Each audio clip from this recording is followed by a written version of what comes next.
Assuming, but you met with your staff and all by now. How did that go, and what are the things that you want to try and impart to those guys?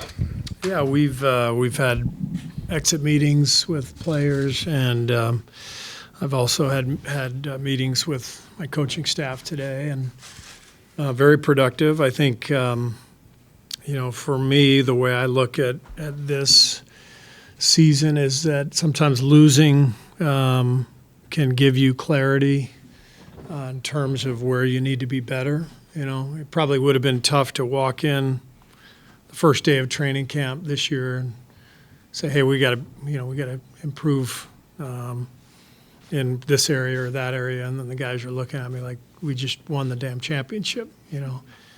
It's a lot easier when you lose for everybody to look in the mirror, say what can we do better? What can I do better? What can we do better? So that's the job of the coaching staff this year. Really figure out where we can improve and find ways to teach those things, implement them in the summer, next training camp, and get better. And that's an exciting prospect. So that's the whole idea, is to use this opportunity to improve and to take another step. As you looked in the mirror, what are some of those revelations that you've had over the last week or so? Yeah, I mean, some of the stuff is really low-hanging fruit. We can't be number 1 in pace and number 29 in transition efficiency. Like that doesn't work. So that has to be emphasized. You look at the Lakers series, the 2 games that we won, we did a good job of defending without fouling. 4 games we lost, we fouled like crazy. It's right there. Like there's certain things that are really right there for us to improve upon. But that's on me as the head coach to get our staff and all the players locked in right away next year on, X, Y, and Z. This is where we're going to make improvement. We've got to have our practices and drill work laid out to make the specific improvements that we need to make, and we've got to see results, and that's part of what coaching's about. 2 years ago, I remember some of the noise coming out was like you guys needed more veterans. You guys obviously overloaded the roster, with youth this season. I guess how do you see that impact the product on the floor? And I mean, do you think there needs to be an uptick in veterans? Yeah, I mean, I think roster construction is a conversation that Bob and I have every year with Joe and with the front office, and it is very important finding the right balance, and that's going to be part of our conversations this summer. Ultimately, it's not my job. It's really more Bob's job to construct the roster. But the great thing about Bob and the way we've operated here is that we've always collaborated, and so there will definitely be a lot of collaboration this summer on putting together the best possible roster for next year. Steve, 2 questions for you, and one is following up on Slater's. From a coaching standpoint, though, how was managing or coaching this whole 2 timeline thing over the past couple of years, but then specifically this season? Well, it's number one. I've loved coaching these groups last year and this year. I thoroughly enjoyed coming to work every day and working with the players that we have. So that's kind of the first thing you want is to every year is you want to enjoy the people you're seeing every day, and we've had that.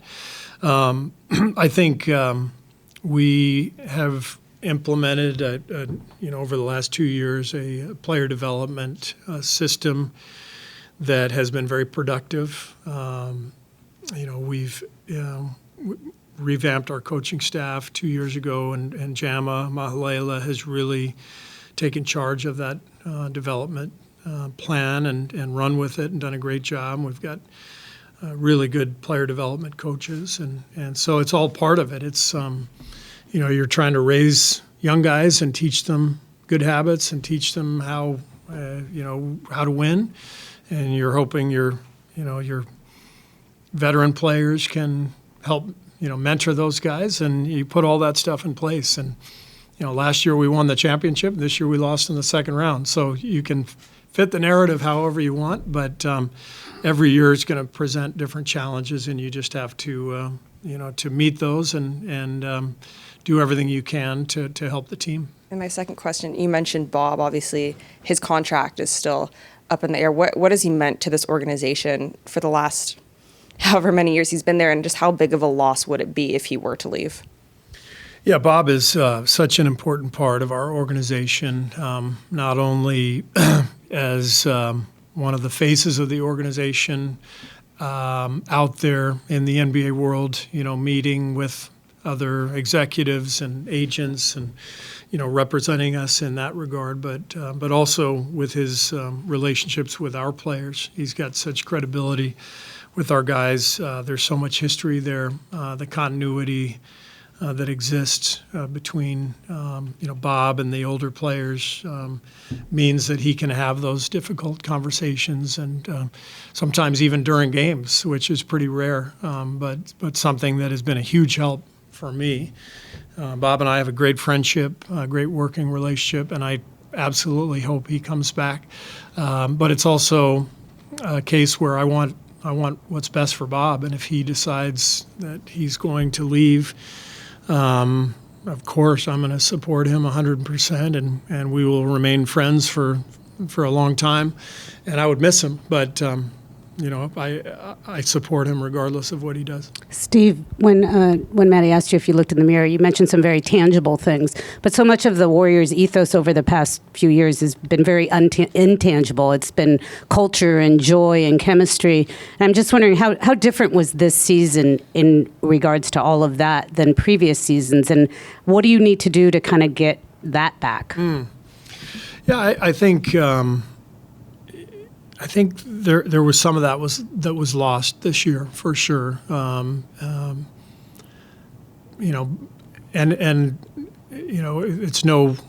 no hiding from it. The incident with Draymond and Jordan at the beginning of the year played a role in that. It's hard for that not to impact a team, and so we feel like we have a great group of people on the roster, on the coaching staff, in the front office. We have a way of doing things that we're very proud of, but those things were definitely challenged this year. Anytime some trust is lost, then it makes the process much more difficult. And there was some trust lost, and that's as blunt as I can be. So the only way to try to correct course is to continue to communicate with players and coaches, and those relationships have to be built. The bonds have to be built. I think that's a major focus for us this offseason is we have to get back to what has made us really successful, which is a really trusting environment and a group that relies on one another and makes each other better. And I don't think that was all gone and vanished this year. I think there was a lot of that we relied on to get as far as we did. I think down the stretch and into the playoffs, I thought a lot of who we truly are came out, and that's what gave us a chance. Obviously the talent, but the way the guys competed and came together in the playoffs was, for me, was very inspiring and hopeful because I know it's in us. But it was that was threatened during the year, and the regular season matters. It really does matter. I know in this day and age of the players resting and all that stuff, sometimes people say just throw that out. It all matters. We won the championship last year after getting off to an 18-2 start, and these vibes were incredible. That carried us forward, and So this year that was really challenged, and we have to fix that. Steve, over. You have 1 year left on your contract, and typically in sports, this is about the time when the two sides start talking about extensions and so forth. So, first question would be, have those discussions started at all? And the second question would be, how much longer would you like to coach? Are you a lifer or what? Every coach says he's not a lifer, and then he turns into a lifer. That's what I've found. Our organization has a lot to sort through this summer, and my contract situation is not, nor should it be, at the top of the list. Right now, Bob's contract situation is number one because that influences a lot of the player decisions that have to be made, contracts, draft, free agency. So, we will get to my stuff whenever that happens, and I'm in no rush for that. I love coaching. I love coaching these players. I love coaching the Warriors. Love living in the Bay. But I'm also in the NBA, and all you have to do is look at your phone every day and see the next Hall of Fame coach that's fired. It's insane. I've never seen the league like this. I'm under no illusions that I have a lifetime job here or something like that. But I love what I do, and I hope to be coaching here for a long time. But you never know how things work out, so we'll see. Following up a little on Ann's question about, you mentioned the lack of trust or some break of that. Still work to do on that, you think, with this team? Sure. And I mean, is that going to take something different than just the normal off-season stuff? Could there be discussions about this, or meetings, or whatever, camp, whatever you want, kumbaya camp? I mean, what can you say generally about how that can get rebuilt? Well, I think one of the tricky parts of having a roster that's so different in terms of the age groups is that it's pretty natural that over a decade you're going to build up these really strong bonds, and those bonds are going to be connected within the team through multiple people, whether it's coach, player, GM, owner. And so, we've got this group that has been together for a long time and has earned a lot of trust. And then we've got a lot of young guys who are just trying to find their way in this league. And I think those relationships within the organization have to be forged, and it doesn't happen overnight. It's like any other human relationship. It just takes time. And for these types of bonds to forge, you have to go through some trials and tribulations, and you have to get through stuff. And but you have to purposely connect and communicate in order to build those bonds. And I think that's something that is ongoing all the time with any organization, with any team, any business. Relationships are kind of the bedrock of what you're building. And so we have to continue to allow these relationships to grow, but we need to purposely forge them too through not only the experience of what we're going through, but through communicating what everybody's feeling.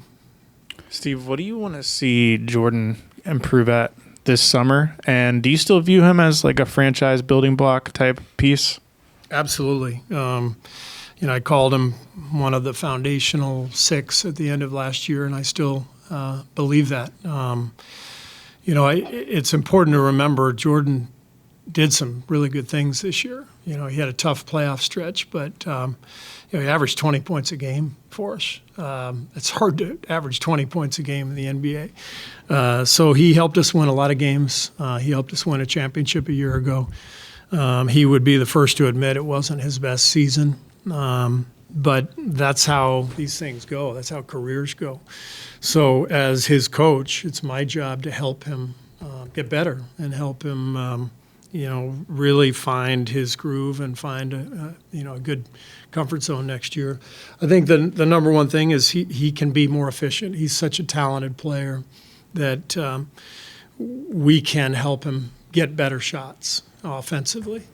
And then on the defensive side, he's proven when he puts his mind to it, he can fight and get into the fight and hold his ground. And people are going to attack him because that's the nature of the game. Every NBA game you watch these days, it's a pick-on game. And so some guys are just going to be picked on. I know he can hold up to that. And so those are the areas where, we're going to really work with Jordan, and I know he's got the capability to improve dramatically and come back and have a great year next year. Steve, entering the offseason, are there any glaring holes on the roster in your mind or areas that you want to see evolve from a personnel standpoint? Not really. I mean, we love the guys that we have on our team. You can always get better. You can always take a look and see what's out there. But look, we were one of the last 8 teams standing for a reason. We've got good players. Hopefully next year we'll have more continuity, better health. Can't control all that stuff, but I think we're all excited about who we have on this team. The third year for players can sometimes be a leap year. Do you think Jonathan Kuminga can be a heavy impact winning player by next season, particularly in the playoffs? I do. I think, of course, people are going to be focused on the playoffs because that's the most important time of the year. But if you look at Jonathan's regular season, he did some great things. I think the biggest thing for him is to continue to grow. And I tell him all the time, he's got 15 years ahead of him. He's got such a long career ahead. He's got a lot of ability, and he's just in the process of learning the NBA game. And he's 2 years in, and he's accumulated a lot of knowledge, but he's got a lot more to accumulate. And as long as he continues to work, which I know he will, he's a great kid. He wants to be great. As long as he continues to just put his head down and work, he's going to get a lot better. Where do you think, or I guess why do you think he wasn't ready for the playoff rotation? I think the biggest thing was with Wiggs and Gary in place again. It lessened the need for what JK's strength is right now, which is on-ball defense. So the best way for Jonathan, and I told him this, best way for him to get more playing time is to become a more versatile player. Where I look at every combination that we put out there as a puzzle. The puzzle has to fit. The more things you can do, the more easy it is to fit into a 5-man lineup. And so rebounding is a huge thing for JK. If he's going to be a great player in this league, he's got to rebound. A 4-man with that kind of size and athleticism, that's the next step. And continuing to work on all the things that he's working on already, the shooting and the ball handling and the court vision, understanding what's happening on the floor. It's all going to get better because he's so young and because he's willing to work. So you put all that together, and there's no reason why he can't come in and have a great season next year. Steve, when you talked about this specific group maxing out, how much confidence does it give you knowing that now you'll have Gary back for a full season? You should expect to have Andrew back for a full season as well. Gives me a lot of confidence. I said a little while ago, the regular season matters. And I felt like this group finally found its form, probably during the Sacramento series. But there were still so many question marks, and you could see it in the Lakers series when we were threatened and and countered at every move. We weren't quite sure who we were at the end of the year. We found ourselves in terms of our grit and our determination, and that's why we beat Sacramento and put up a pretty good fight against the Lakers.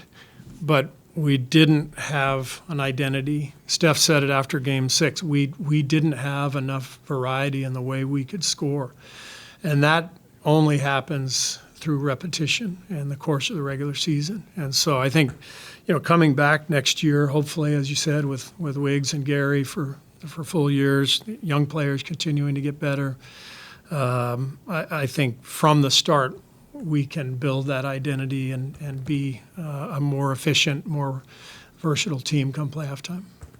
Along with that max out quote you mentioned post-game, this was not a championship team, which is honest. 9 times you've been up close to what a championship team looks like. Knowing how hard it is to win a championship, how do you stay close to that next season? Well, our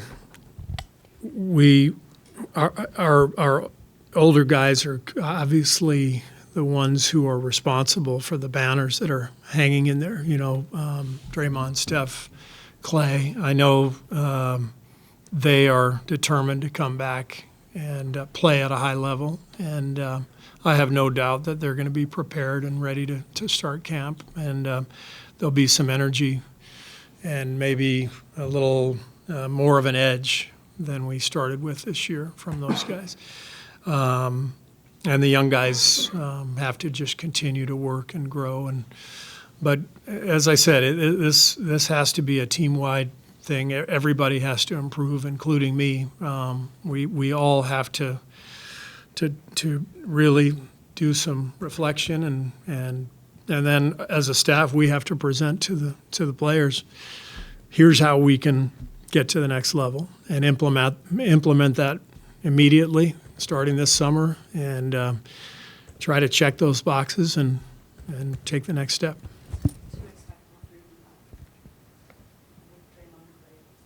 Yeah, I expect them back, but who the hell knows? Speaking of Clay, he got a lot of the heat after Game 6. What do you think about his season overall, and how do you see maybe ways he could improve?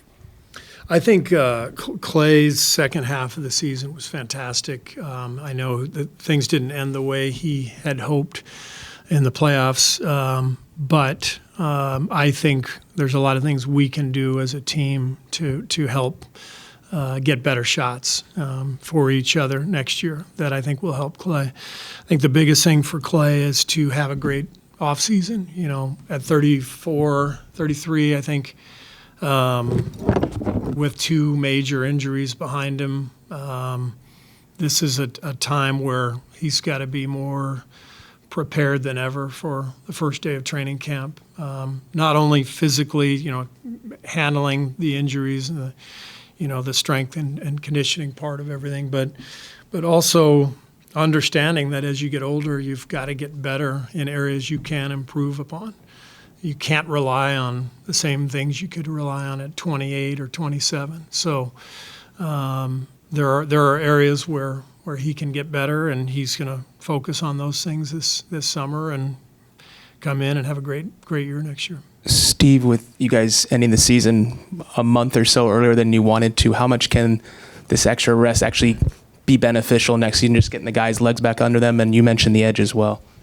It can help. I mean, it wasn't lost on me last year that we won the championship, after missing the playoffs and losing in the play-in tournament, and not only the rest, but the edge, Lakers are having a great year. They missed the playoffs last year. Like, they had a chip on their shoulder and obviously had to make some moves, in the middle of the season to find themselves. But, I'm sure LeBron and AD probably benefited from having a longer summer. And so you have to take advantage of that. It's a combination of rest and that chip on your shoulder. And I know our guys well, so they'll take advantage of both. You have a lot of experience, obviously, navigating personalities and egos as a coach. You started the season with a crisis and the incident that happened between Jordan and Draymond, but how challenging was this season for you as a coach? And maybe what did you learn about yourself throughout the process?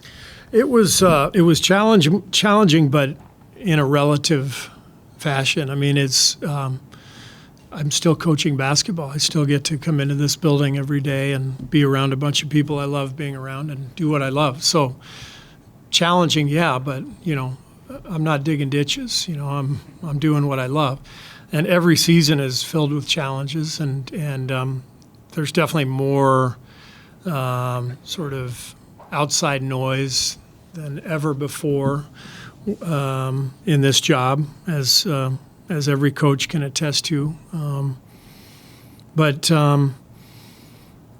I think despite the unique circumstances stemming from that early season incident, I still had a great time. I still loved this season, and I'm excited for next season.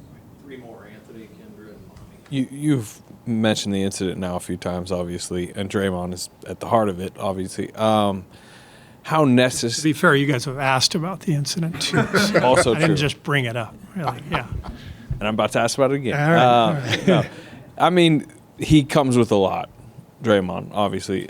His future is, up in the air over the next 2 months, whatever. How necessary do you view him having to come back for this team to remain in title contention? And I'm sure, do you desire to have him back, with everything that comes with him? Yeah, I mean, look, if Draymond's not back, we're not a championship contender. We know that. I mean, he's that important to winning and to who we are. So I absolutely want him back. He's a competitor. He's an incredible defensive player. We can check all those boxes, and he and I have built a really special relationship that has run the gamut. Over the years, we've had our share of run-ins, but we've been through so much. We really care about each other and work together well. He knows that he had a great season this year from a basketball perspective, but he knows that he also compromised things by what happened back in October. And so part of him coming back next year has to be about rebuilding some of that trust and respect that he's earned here, for a long period of time. And one thing I love about Draymond is he's always brutally honest, and he can take that sort of critique because he knows it's the truth. So I want him back. I think we all want him back, and hopefully that's exactly what happens, and we get ready to make another run next year. Do you talk to Draymond about that? Like when he's kind of weighing his options, are you pitching to him or saying like this is why we need you back, or is it just he's going to choose what he's going to choose? I can't sway him either way. I'm just going to let it be. We have not talked since our last game, but we will be talking soon, and we will discuss, lots of things. So. That's. But I think he wants to be here, and he knows we want him here. So that's the main thing. Steve, you touched on this earlier, but you mentioned how you've never seen it like this in terms of coaches being cycled out. What do you think is behind this trend? What are the causes, you think? I think the nature of the world we live in today is behind it. The power of social media, the value of these franchises. I would say 30 years ago, most of the owners were people who had bought their teams at a really relatively low price, and were probably more likely to be, content with, having someone go ahead and operate the franchise, and they weren't taking hits themselves from the media about their job or their performance as owners. And you think about how everything has changed. Suddenly these franchises are worth billions and billions of dollars, and social media is crushing every player, every coach, every day. There's so much pressure on every franchise to win, and it is hard. It is so hard to be the only team standing at the end of the day. And so you throw all that in the mix, and I think owners are much more likely to make big sweeping changes.